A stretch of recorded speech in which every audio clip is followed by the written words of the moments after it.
এখানে কি করতেছেন? এখানে আমি এই যে ঘাস কাটতেছি, কি এইগুলো আলুর গাছ।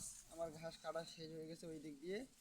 আর হচ্ছে যে এই আলুর গাছ খাওয়ালে আমি লাভ পাবো। আর এই আলুর গাছ আমি ঘাসের গলা দিয়ে গাড়ছি যে হবে, বা ঘাস দেখতেছি আজকে ঘাসের ঘাস বাড়ির এইদিকে চলে আসছে মাঝামাঝি।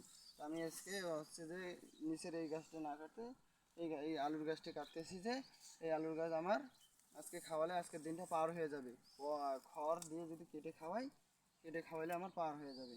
এগুলো কি আপনি গাড়ছেন না এমনি হয়েছে? আমি এগুলো গাড়ছি দুইটা তিনটা করে, এই যে ডাল গাড়ছি, ডাল গাড়ার পর দেখেন কিভাবে হয়েছে এগুলো। দেখেন কিভাবে হয়েছে, ডেমার হয়ে গেছে। এটা আমার অনেক উপকার। আজকে আমার দিনটা পার হয়ে যাবে আর ঘাস কাটা লাগবে না, এগুলো দিয়ে হয়ে যাবে। ঘাস শেষ হয়ে গেছে? ঘাস কাটা ওই দিক দিয়ে শেষ হয়ে গেছে। আর তার কারণে আমি আজকে ঘাসের সংকট, তার কারণে আমি এগুলো খাওয়াচ্ছি। আপনারাও এই কাজ করতে পারেন, যে এগুলো লাগাতে পারেন সাইড দিয়ে।